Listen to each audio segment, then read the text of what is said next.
Assalamualaikum warahmatullahi wabarakatuh. Apa kabar semuanya hari ini? Alhamdulillah luar biasa, tetap semangat. Nah, sebelum kita mulai pelajaran hari ini, terlebih dahulu kita berdoa. Ayo Irfan, silahkan pimpin doanya. Amin. Nah, Ibu terlebih dahulu akan absen ya siapa-siapa saja yang tidak hadir hari ini. Ayo, siapa yang tidak hadir? Cynthia, kenapa Cynthia? Sakit, kesian. Nah, kita doakan teman kita Cynthia, semoga penyakitnya cepat diangkat sehingga bisa belajar bersama kita seperti hari-hari sebelumnya. Nah, ada yang tahu hari ini kita akan belajar tentang apa? Ayo yang tahu tunjuk tangan. Ya, Fikra. Iya, kita akan belajar tentang sumber daya alam di Indonesia. Nah, seperti yang kita ketahui, sumber daya alam itu terbagi menjadi dua, yaitu sumber daya alam yang dapat diperbaharui dan sumber daya alam yang tidak dapat diperbaharui. Nah, sumber daya alam atau SDA adalah segala sesuatu yang ada di alam dan dapat dimanfaatkan untuk memenuhi kebutuhan manusia. Nah, kebutuhan manusia ini sangat bervariasi, seperti makan, pakaian, rumah, alat elektronik, dan hiburan.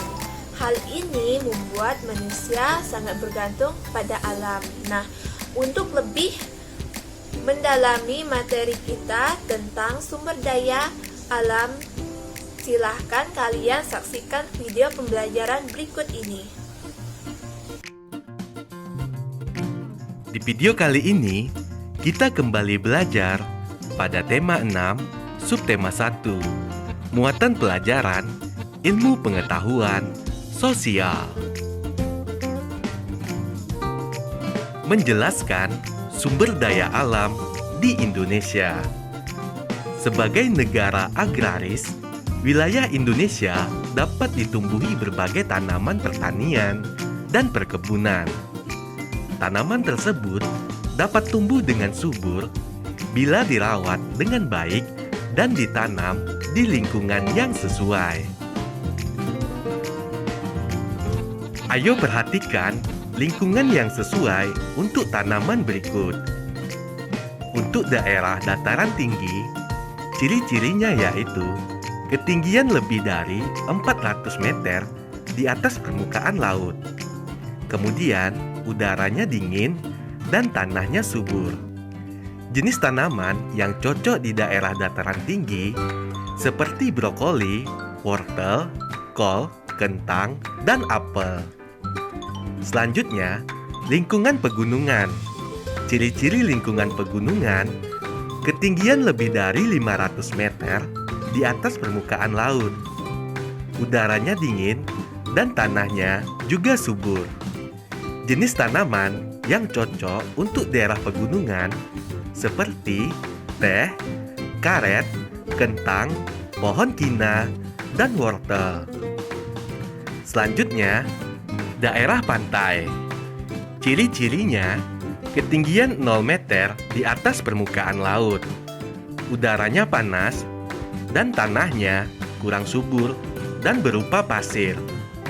Jenis tanaman yang cocok untuk daerah pantai yaitu pohon kelapa, tanaman bakau, pandan pantai, sukun, dan cemara laut.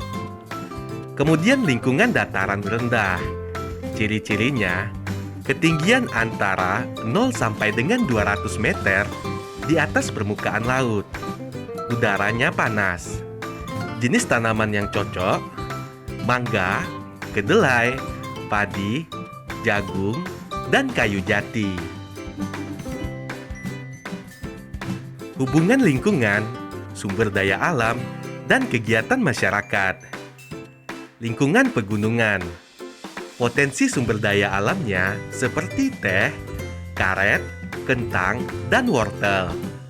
Mata pencaharian masyarakatnya, petani perkebunan, petani sayur, peternak, dan pedagang. Lingkungan dataran tinggi. Potensi sumber daya alamnya, brokoli, wortel, kol, apel, dan kentang. Mata pencaharian masyarakatnya, petani perkebunan, petani sayur, peternak, dan pedagang. Lingkungan dataran rendah. Potensi sumber daya alamnya seperti padi, jagung, mangga, kayu jati, dan kedelai. Mata pencaharian masyarakat antara lain petani, peternak, pedagang, dan karyawan atau buruh. Selanjutnya, lingkungan pantai. Potensi sumber daya alamnya ikan, kerang, rumput laut, garam, terumbu karang, kelapa, dan tanaman bakau. Mata pencaharian masyarakatnya nelayan, pedagang ikan, petani garam, petani kelapa, dan pengrajin. Potensi sumber daya alam memiliki hubungan dengan lingkungannya. Mata pencaharian atau pekerjaan masyarakat juga sesuai dengan lingkungan atau bentang alamnya.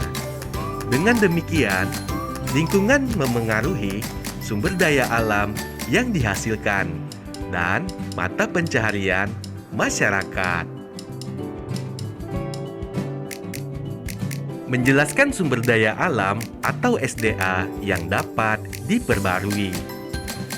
Berdasarkan ketersediaannya di alam, sumber daya alam dikelompokkan menjadi dua, yaitu sumber daya alam yang dapat diperbarui dan sumber daya alam yang tidak dapat diperbarui. Sumber daya alam yang dapat diperbarui adalah sumber daya alam yang tidak akan habis walaupun digunakan terus-menerus. Contohnya, air, tanah, udara, hewan, serta tumbuhan. Sumber daya alam tersebut dimanfaatkan untuk memenuhi kebutuhan hidup manusia. Misalnya pemanfaatan hewan untuk diambil daging, telur, susu, maupun tenaganya. Sumber daya alam dapat dimanfaatkan untuk kehidupan manusia, seperti sumber daya alam angin untuk membangkitkan listrik, sumber daya sungai untuk budidaya ikan dan udang, kemudian jagung sebagai sumber bahan makanan, tanah liat untuk membuat gerabah. Menjelaskan sumber daya alam yang tidak dapat diperbarui. Sumber daya alam yang tidak dapat diperbarui merupakan sumber daya alam yang dapat habis jika digunakan secara terus-menerus. Contohnya, barang-barang tambang seperti batu bara, timah, bauksit, minyak bumi, dan nikel. Pemanfaatan sumber daya alam yang tidak dapat diperbarui dilakukan melalui kegiatan penambangan. Kegiatan penambangan biasanya dilakukan di daerah perbukitan, sungai, dan lepas pantai. Tujuan pemanfaatan SDA yang tidak dapat diperbarui adalah untuk memenuhi beragam kebutuhan masyarakat. Ayo perhatikan tabel berikut. Sumber daya alam minyak bumi, pemanfaatannya yaitu sebagai aftur untuk bahan bakar pesawat terbang, bensin untuk bahan bakar kendaraan bermotor, dan parafin untuk bahan pembuat lilin. Kemudian pemanfaatan biji besi untuk bahan pembuat peralatan rumah tangga. Selanjutnya, pemanfaatan bauksit untuk bahan dasar pembuatan aluminium. Kemudian, pemanfaatan marmer sebagai bahan bangun rumah atau gedung. Selanjutnya, pemanfaatan belerang sebagai campuran bahan pewarna dan bahan baku pembuat korek api. Selanjutnya, pemanfaatan nikel sebagai bahan pelapis besi agar tidak mudah berkarat. Pemanfaatan grafit, yaitu sebagai bahan pembuat pensil dan isi baterai.